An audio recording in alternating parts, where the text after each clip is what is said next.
Okay, welcome to our Erev Shabbat Parashat class, Parashat Vayera, live from my study in my house. What was Abraham Avinu thinking, and what was his real purpose and objective? What was he trying to accomplish with his prayer, and why did he stop praying? I, of course, am referring to the famous prayer that Abraham Avinu in Parashat Vayera beseeches HaKadosh Baruch Hu to somehow spare, save, and be patient with the five cities of Sodom v'Amorah, the people that were engaged in evil doing, the Ra'im v'Hata'im Ladonai Me'od. Abraham appealed to HaKadosh Baruch Hu to be patient with them and spare these people. What was Abraham's true intention and objective by doing so? So I will preface my question, or my answer rather, with, I guess, revisiting and reviewing some of the basic principles of this prayer that we have visited in prior classes.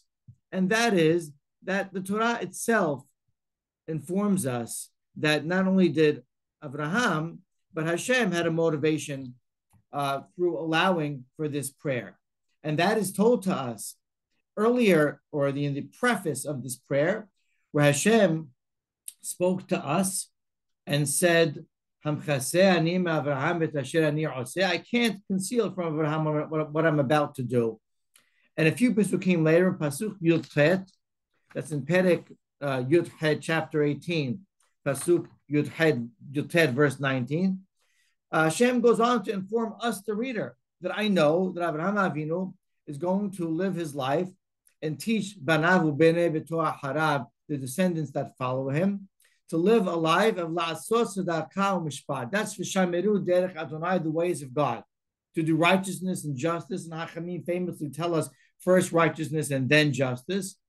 And the discussion there is a lifestyle and an approach to mankind that Abraham Avinu took, a godly approach, wherein he wasn't only concerned with justice, with mishpat, with the letter of the law, and making sure that he himself and those who surrounded him were committed to God's, so to speak, laws of life, which is so critical for our existence, but also practiced tzedakah, righteousness, and was interested constantly in giving man a chance based on his background and abilities to find the best within himself and identifying the natural innate goodness that is to be found in every human being with the Selem Elohim, and therefore appealing to that sense of goodness and somehow getting man on his own to come to the truth of mishpat, of justice, of what we should do correctly in this life.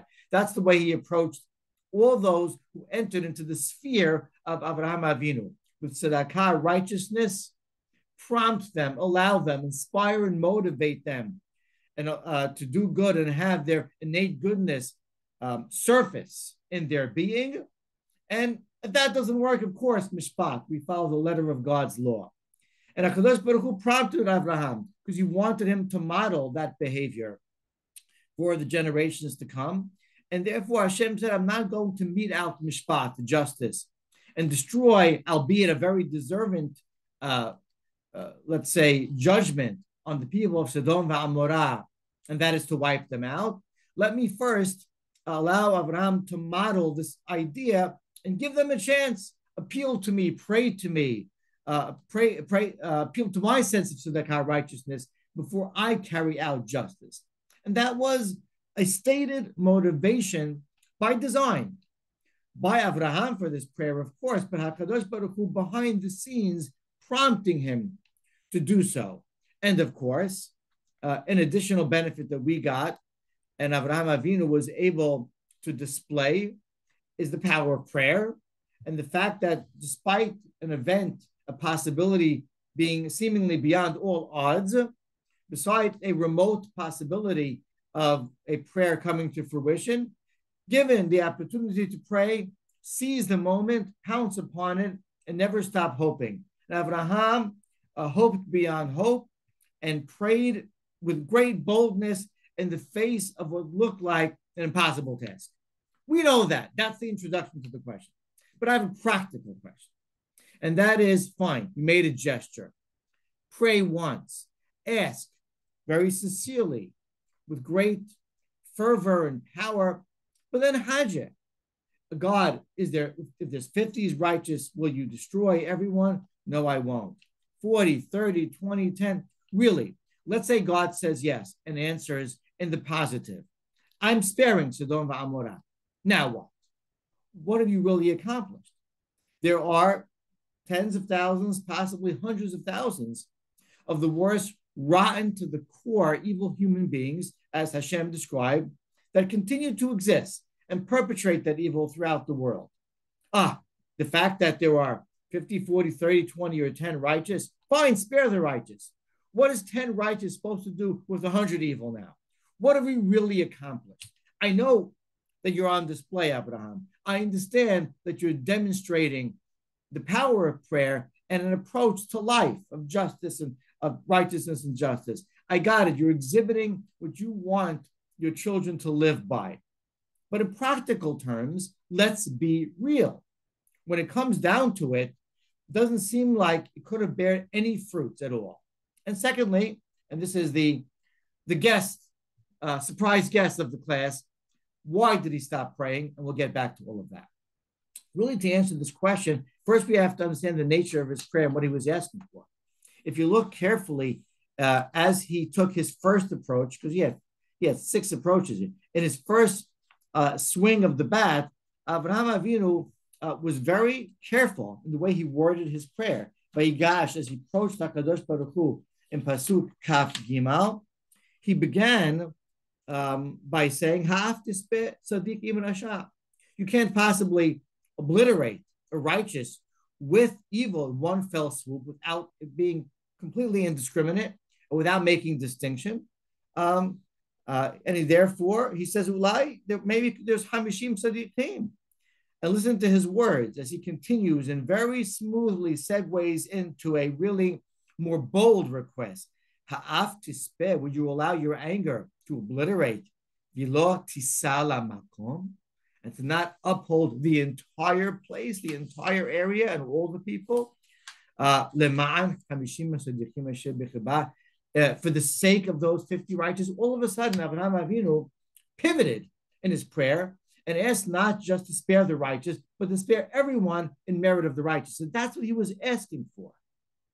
And we want to really understand what he expected, if successful, to result in a good way from that prayer. Okay. So in order to answer the question, I believe we have to both backtrack and fast forward to a few incidents written in the text and unwritten about Abraham Avinu experience to understand his mindset a little better. When we go back to the preface of this prayer, when Hashem informs the reader, us, that can I possibly conceal it from Abraham? And the Midrash digs deep into why Hashem felt the necessity. You're God, do whatever you want. That he has to, he's obliged to reveal his plans to Abraham. And there is one theory in the Midrash Tanchuma that explains that Abraham Avinu, once he reached the level of godliness and of monotheism and a high level of love and fear of God and understood the world in a very deep way, it says he used to meharher acharei midot HaKadosh Baruch Hu. He used to question often the ways of God when he reflected upon the Mabul. The Mabul was the most, at that time, earth-shattering and famous world event, even though it was 700 plus years prior to Abraham's life. Everyone knew about it. Everyone spoke about it. And for Abraham Avinu, it was a very difficult event to recall because he couldn't understand God. You had to obliterate and wipe out an entire race, nearly all of mankind. There wasn't righteous people. There weren't enough to merit a second thought, another chance. I tell you, if I was there, I would have done something about it. He was tormented. He always used to think about it. And if Avraham Avinu, you can imagine, had a calendar, there was a very black square on the day the Mabul began. It was his Tisha B'Av. He couldn't get over it. And Hashem said, I can't do it to him.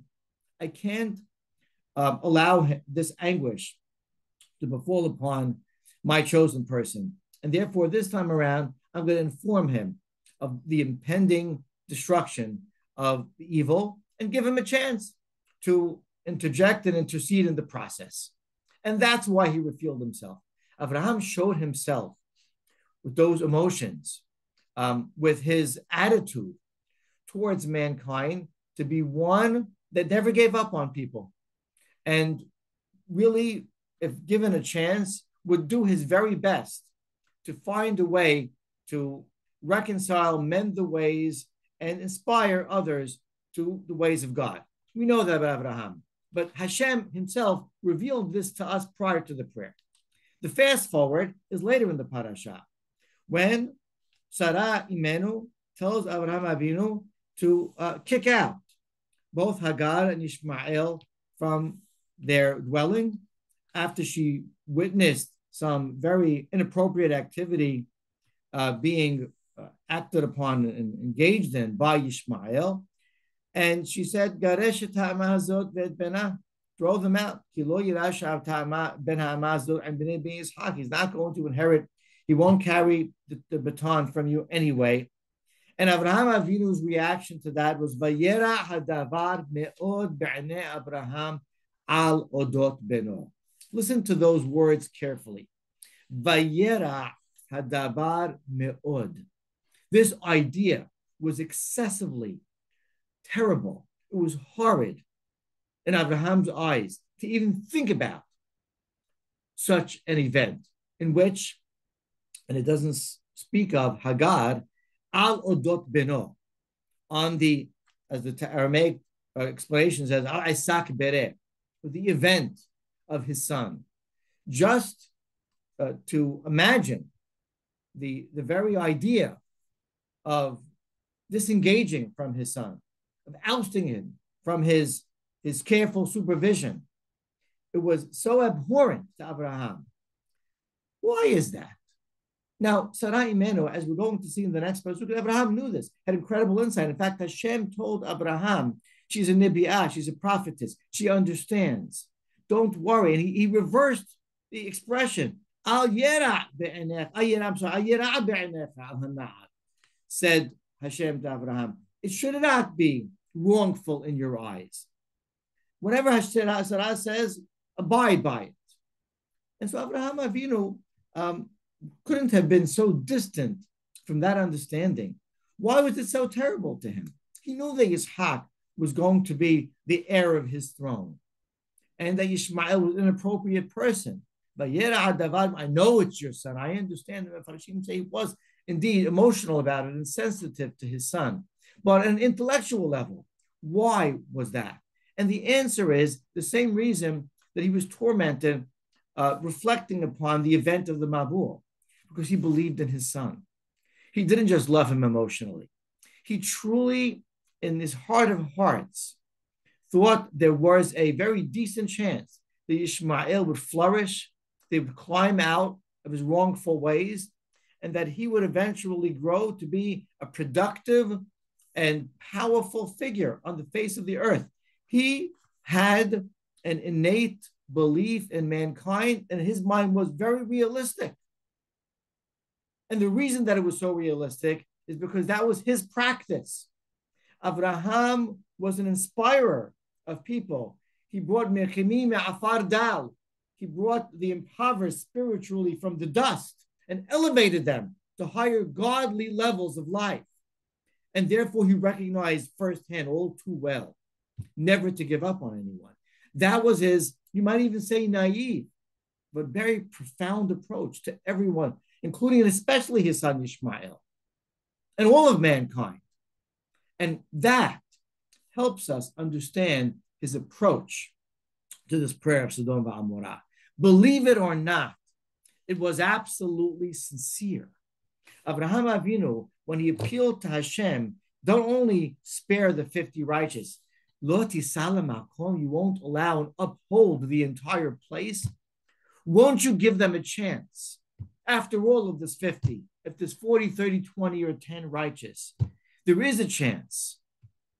And Abraham Avinu told HaKadosh Baruch Hu that I am a walking example of that possibility. And that leads us to the question of when exactly the Avraham Avinu finished praying. When was it over?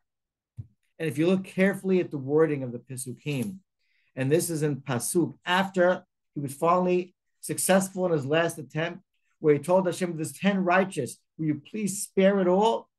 And Hashem said, there's 10, you got it. That's a go. I'm going to save everyone. That was a real yes by God, by the way. That means it wasn't 10 righteous. And Pasuk Lamed Gimel, the last Pasuk of chapter Yudhet 18, it says, Vayelech Adonai kasher kilal ledaber Abraham. It says, God went. When he finished speaking to Abraham, Abraham shavlim komo, and Abraham returned to his place. And as the Or HaHayim explains, that indeed, it was God who disengaged. Where was Abraham going next? Apparently, the positive reactions to God meant that there was not 15 or 45, 40, 30, 20, or even 10 righteous. There was almost, where was he going next? And yet, Abraham Avinu had an ace in the hole. Do you know what that ace in the hole was? There was one non-hope, non-theory, but fact that he was able to rely upon. There was one man that he recognized within the confines of the 5 evil cities of Sodom and Amorah that he knew existed and dwelled amongst them. And that, of course, was his nephew Lot. His former student, the person who saw firsthand how to live a life of tzedakah and mishpat, righteousness and justice, who he infused himself, did Abraham, with godly values and monotheism. And Abraham Avinu knew that if he kept going from 10 possibly to 8, then to 5, he would get to 1, and Hashem would have no choice. And Kadosh Baruch Hu said, I know where this is going. I'm at it. Vayera Hashem, because I won't have it. I know this place, these cities must be obliterated. I finished talking. Avraham Avinu, Avraham Shavlim Komo, was left without a partner and had no choice. The answer is, Avraham never stopped praying. He wouldn't stop until the game was over, until there was no more partner for prayer. He was intent on continuing until he got to that one last individual, that final glimmer of hope. He was going to forge forward. Avraham Avinu knew that the few have a chance to leverage and save the many, because he modeled that throughout the course of his life.